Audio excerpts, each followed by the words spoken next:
What's up YouTube, this is Tien bringing you a new video. This video will be teaching you guys how to leapfrog your Atlas in 3.16 Scourge League.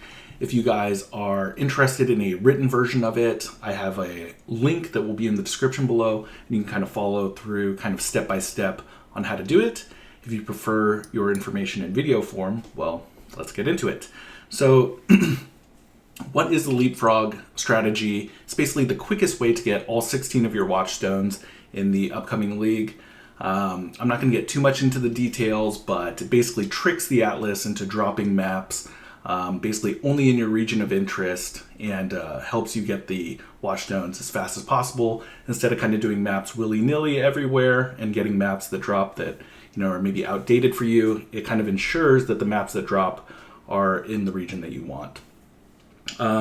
So this works with the assumption that you still get your first 4 watchstones just kind of by doing maps. So you've just killed Katava, and you need to get your 4 initial watchstones. Basically what's going to happen is that you'll start with a very blank Atlas in the middle. You might only see a couple tier 1 maps. You might only have a couple tier 1 maps from dropping maps in Blood Aqueducts or kind of on your way to killing Katava. You just do maps tiers 1 through 3. As soon as you reach tier 3, you'll start spawning citadels and therefore Conqueror influence. Once you've spawned the Conqueror, you have to kill the Conqueror, and that gets you your 4 initial watchstones. This picture behind me kind of shows what your Atlas will look like once you get those 4 initial watchstones.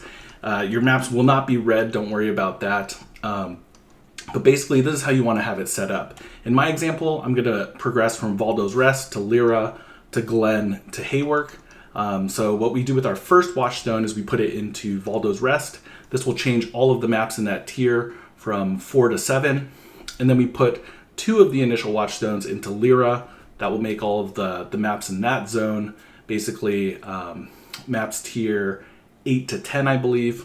And then you'll have just 1 watchstone that you can put up in the shelf over here and kind of wait until we get some more watchstones later.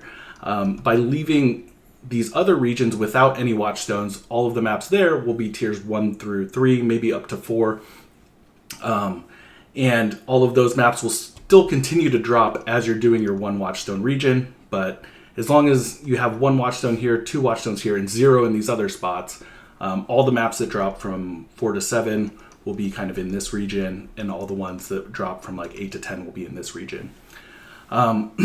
So after you've gotten your 4 initial watchstones, you want to progress into Valdo's Rest, and what you can do is you can kind of hover over the region, and it will tell you, I've obtained 1 watchstone in the region, but I still need to obtain 3 more watchstones. So you'll continue to just run maps in Valdo's Rest with 1 watchstone in it, and as long as you're doing maps that are from tier 4 to 7 in Valdo's Rest, it will give you more maps in that region, and you'll start to get maps in Lyra Arthane as well when you're doing like the tier 7s. Maybe a tier 8 will drop in Lyra Arthane. But just continue to run maps there, spawn the Conquerors, kill the Conquerors, until you get 3 more watchstones from that region, completing Valdo's Rest. So you got the 1 from the initial, and then the 3 from doing the 1 watchstone region. Then you're pretty much done with Valdo's Rest, and then you can move on to Lyra Arthane. Like I said, you will have acquired some maps for Lyra Arthane, maybe some tier 8s, maybe some tier 9s if you're lucky. At that point, what you want to do is you want to put 3 watchstones that you obtained from Valdo's Rest into Glennock Cairns. And so what that'll do is, as you're doing maps in Lyra Arthane, it will drop maps for Glennock Cairns. So move on to Lyra Arthane and complete your 2 watchstone region. You'll have the same thing where you can kind of hover over Lyra Arthane. You'll see that you've obtained 1 from the original, and then you need to kill 3 more Conquerors in there for you to progress further.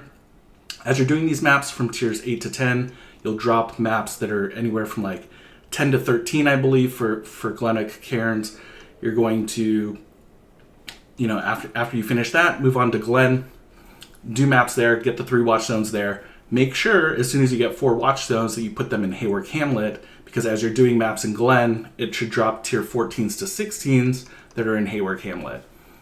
So complete all your watchstones in Glen, then complete all your watchstones in Haywork Hamlet. Congratulations, you now have all 16 watchstones.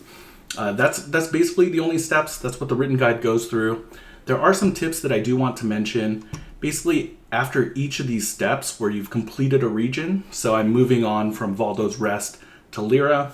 I do recommend going back and I call it backfilling, but basically what you want to do is I've completed all 4 watchstones in Valdo's Rest now, and I'm moving on to Lyra Arthane. What you'll notice is that the minimum map tier here will be like tier 8. What you can do is go back and complete all maps that are tier 7 and below, because you no longer care about the tier 7 maps that are dropping, you only care about tier 8 and above. And by completing all those maps with the Atlas completion bonus, you're giving yourself a higher number in the middle here. This number in the middle will give you basically a better chance for the maps that do drop for you to upgrade in tier. This really helps with map sustain. I think it's one of the things that kind of gets overlooked in one of these Leapfrog guides. Definitely go back. Every time you're about to go to a new region, make sure you're doing all the maps that you've basically aged out of, that you don't care about anymore. Kind of backfill your maps. So same thing, if I'm moving on to Glenna Cairns, I no longer care about maps that are tier 9 and below. So every single map that I have that's tier 9 or below that doesn't have Atlas completion bonus, run that map, kill the map boss in it, and it'll give you bonus towards this number in the middle. For white maps, they need to be at least magical. You can just rush through, kill the boss. For yellow maps, they need to be at least rare. And then once you move on to, say, Haywork Hamlet, and you're doing some red maps, tier 13 and below, make sure when you're doing the red maps that they are rare and then corrupted as well. Some other tips. Remember to check Xana, however you want to say her name. Check her early and often for maps that she sells. Basically, after every time I kill a Conqueror, I'll check her, or I do a master mission for her. You can always check her inventory. Those are some of the things that kind of resets her inventory. And she'll typically offer you maps that you don't have completed already. Sometimes they will be ones that you have completed. But buy the maps from her. Make sure you save your chance orbs and alchemy orbs, kind of as you're leveling, because you're going to buy a lot of maps from her. Another tip is that you can use Orbs of Binding or Harvest Crafting. Harvest Crafting is actually really good because there are harvest crafts that, take one of your maps and then give you a new map, and it leans towards ones that you have not completed yet. But the other harvest crafts you can just use for like free alchemy orbs on your map. Orbs of Binding also work on maps. It doesn't give your maps links, but it does just turn it into rare. As you start to progress into yellows and reds, you may need to chisel your map if you're in solo self-found. Remember, we're doing this leapfrog method, which is like really accelerating the rate at which you get these watchstones. So it's kind of natural for you to run out of maps. So make sure you chisel. I chisel starting in red tier maps usually, and then do other things to kind of help you with map sustain, whether it be adding monsters to the map via sextants or the map device, adding breaches or adding something to give you more maps kind of as you're going. It basically, what matters here is the quant that's on the map. So if you have like a 60 quant map, maybe you want to re-roll it until you get like 80 plus or something like that. Spend those few chaos orbs or scour it and then orb binding it again until you get 80 plus. And then as you corrupt them, you can get these good results where you get 100 quant map or something like that. That'll really help with sustain. The other thing I want to mention is that, for my example, I chose Valdo's into Lyra, into Glen, into Haywork. You can switch up the order any way you want. I do kind of recommend that you pick maps that are adjacent to the one that you're, or regions that are adjacent when you're progressing. And this is because there might exist like a legacy rule where if you're doing these like edge maps, sometimes when you kill the map boss there, it can give you the current map tier +2. And so it favors maps that are like adjacent and uncompleted. So for example, if I wanted to, I could start at Haywork and then go Valdo's, then Lyra, and then end up in Glen, or, start in Lyra, go Glen, go Haywork, and Valdo's. I think you guys get the idea. But, for my example, just to keep it simple, I went Valdo's and ended up in Haywork. I'm going to have a new video coming out kind of with my Atlas strategy. I'm going to be spending a lot of time in Haywork. That's kind of why I wanted to end up there.